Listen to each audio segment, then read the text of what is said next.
de FXCM où nous allons continuer suite des applications de la plateforme. Si vous n'avez pas vu ma vidéo sur quels sont les différents onglets de la plateforme, vous pouvez regarder sur la vidéo précédente. Bon, maintenant, aujourd'hui, ce que nous allons voir ici, là, c'est dans la plateforme, c'est connaître et comprendre la lecture du graphique. Et pour ce faire, on va d'abord créer un nouveau graphique.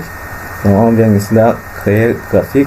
On va prendre le graphique du GBchef en un jour et je mets OK. Bon, là, ça va sortir tout ceci, bon, bref. On ferme d'abord ça parce que c'est pas trop important pour un début. Bon, on va créer un nouveau graphique. Encore, OK. Le graphique, nous allons créer le graphique du GBchef en cliquant sur OK. Bon, d'accord. Donc, voici ici là le graphique de GBchef en un jour. Donc, c'est sur du D1. Et maintenant, comment faire pour lire les graphiques? Donc, ça, c'est le thème de notre vidéo aujourd'hui. Ici là, vous voyez que dans ces graphiques, nous avons un abscisse ici là en bas, la période. Donc le 15 janvier 2021, ainsi de suite, le 3, le 7, bon bref, les périodes évoluent ici là de la gauche vers la droite. Et ici là en ordonnée, ce que vous voyez en ordonnée, ici là, ce sont les pips qui évoluent ici là de façon croissante. Donc ce que on fait d'habitude, c'est dans un graphique, on utilise les chandeliers japonais. Dans les chandeliers japonais, c'est ça justement. Et j'ai eu à en parler lors de mes phases théoriques. Ce que vous voyez en vert là, ce sont les chandeliers en achat, et en rouge, ce sont les chandeliers en vert. Donc, l'avantage avec les chandeliers, c'est qu'ils permettent justement de voir tout l'évolution du trafic durant la période définie. Comme nous sommes en D1, il faut savoir que pour chaque bougie ou bien chandelier japonais qui s'effectue ici là, ça représente un jour. Mais ça n'était peut-être en une heure. Pour chaque bougie, ça devait représenter une heure, 7 à 5 minutes. Chaque bougie représentait 5 minutes. Donc c'est un peu ça. Mais comme j'ai dit, l'avantage avec les chandeliers japonais, c'est que ça permet de voir tout ce qui s'est produit durant la journée quand nous sommes en D1. Ici là, on voit que ça. Si on prend peut-être le cas du chandelier ici, on voit que aussi le corps c'est toute la partie qui est grossie, et la mèche, ce sont les petites parties qui sont en haut aussi là. Donc, voici comment on fait pour pouvoir lire ça. Ici là, après le graphe, à ce niveau-ci, le marché a ouvert à 1,2712. C'est monté. Le plus haut que ça atteint, c'est 1,28. Le plus bas que ça atteint durant la journée, c'est 1,26, et ça vient clôturer ici en haut. Ça vient clôturer en fin de journée à 1,27. Donc c'est comme ça qu'on lit un graphique. De même, si on prend un graphique, un chandelier baissier, c'est l'inverse. Donc c'est-à-dire ça ouvre ici en haut à 1,28. Le plus haut que ça atteint durant la journée, c'est 1,28,79. Le plus bas que ça atteint, c'est 1,27,41. Après ça vient refermer cela à 1,27,58. Donc c'est un peu ça. Et ce qui est l'avantage avec les chandeliers japonais par rapport aux autres méthodes de lecture telles que les lignes. Vous voyez comment les lignes ici là, ça ne relie pas exactement, ça ne nous dit pas exactement ce qui s'est passé, et c'est un peu bizarre. Donc c'est les barres quant à elles, ça ne représente pas exactement ce qui s'est passé durant le marché et durant la journée. Donc c'est pour cette raison que tout le monde utilise les chandeliers japonais. Donc je vous ai montré comment on lit les chandeliers japonais. Maintenant on va commencer par la création d'un nouveau graphique, et pour ce faire on va partir sur on va cliquer sur le graphique ici là, on va créer un nouveau Marketscope. Comme je l'ai dit, c'est l'endroit là où on crée les graphiques.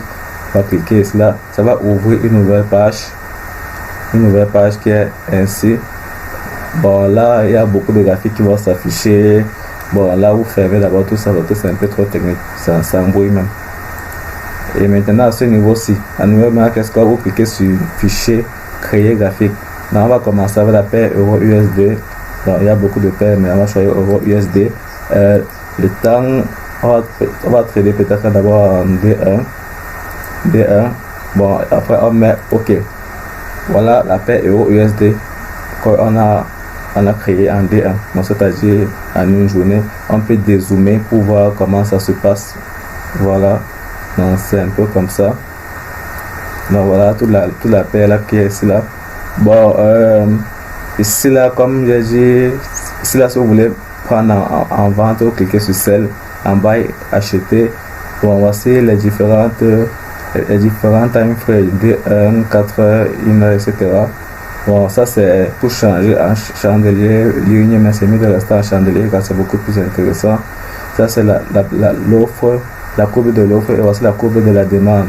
Mais c'est mieux de rester à la courbe de l'offre.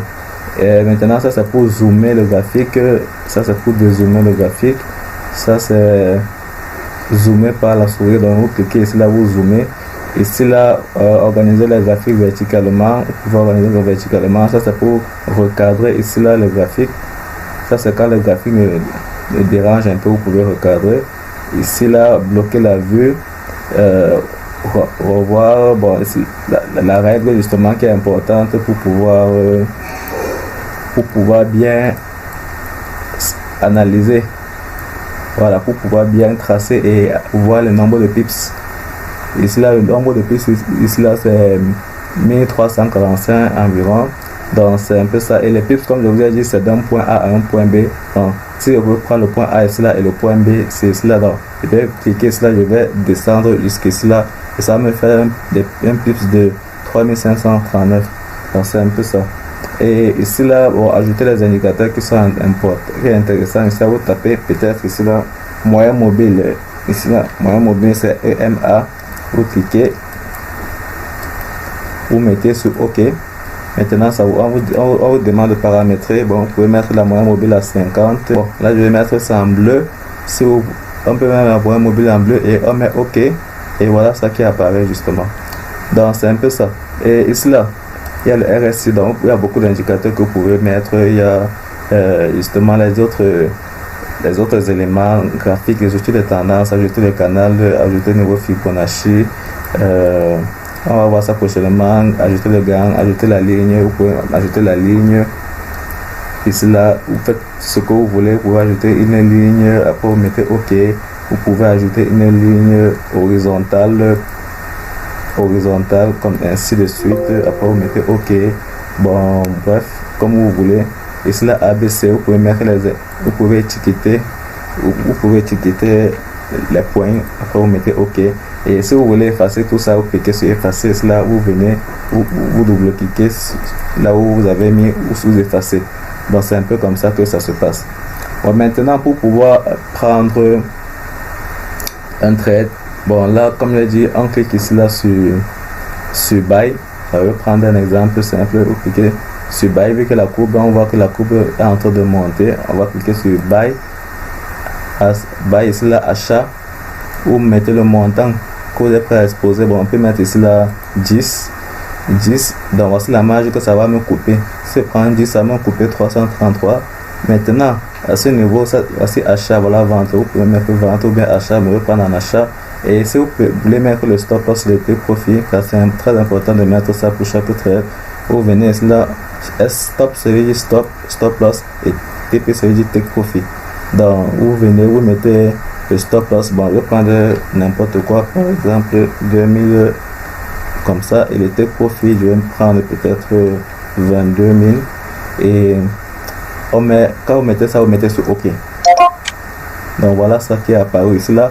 Bon, ici là, vous pouvez bouger le take profit.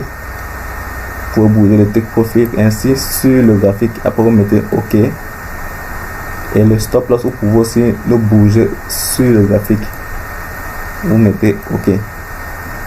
Donc en gros, voici un trade ici là, le trade que je viens de prendre en achat avec le take profit et le stop loss. Donc c'est un peu ça, c'est un peu comme ça qu'on fait dans le trading. Ce qui est aussi bien, c'est que vous pouvez enregistrer un modèle. Donc, c'est-à-dire quand vous avez fini de mettre le RSI, bon, je vais mettre le RSI, et lorsque vous avez fini de mettre vos indicateurs techniques, lorsque vous avez fini de mettre les indicateurs techniques, vous pouvez enregistrer le modèle là pour pouvoir utiliser ça sur les autres graphiques. Donc, on met indicateur technique, voici le RSI qu'il y a de mettre. Donc, on peut zoomer pour que ce soit beaucoup plus clair. Après ça, vous venez sur graphique ici là, non, sur modèle. Voilà, vous mettez enregistrer modèle sous, vous écrivez le modèle que vous voulez. Après, vous mettez OK. De telle sorte que lorsque vous allez vouloir créer encore un nouveau graphique, peut-être on va prendre le graphique ici là du Bitcoin USD. Vous mettez OK. Voici la courbe du Bitcoin USD actuellement. Vous voyez comment c'est en train de monter et c'est dans les 55 000 $ actuellement. Donc vous venez ici là, vous cliquez, vous pouvez cliquer ici là, comme j'ai dit, créer, ça c'est créer ordre d'entrée dans un ordre conditionnel. Ça c'est créer un ordre directement dans le marché comme on a fait, créer un ordre de plusieurs ordres qui sont reliés et créer des ordres complexes. Donc vous venez ici là, vous cherchez ici là modèle, appliquer ce modèle. Donc appliquer le modèle, bon je vais mettre ici là un modèle que j'ai déjà créé, trading réel. Donc là ça applique directement le modèle que j'ai créé et il y a beaucoup de fonctionnalités que vous pouvez voir par la suite. Maintenant sur la page initiale, voici le trade euro USD que j'ai pris avec les positions ouvertes, fermées, le stop loss était profil, bon les gains qui sont en train d'avancer. Voici l'heure à laquelle j'ai prise. Le résumé, ça c'est le résumé des différents trades que j'ai eu à prendre. Donc s'il y avait encore un autre trade USD, que ça devait faire la somme pour mettre le résumé ici là. La position fermée, ça n'a pas encore fermé. Voici l'ordre de tout ça. Bon, je crois qu'avec tout ça, je vous ai expliqué au maximum comment fonctionne une plateforme et j'espère que vous pourrez par la suite bien utiliser les plateformes de trading pour pouvoir trader sur les marchés ou faire de l'argent. Merci.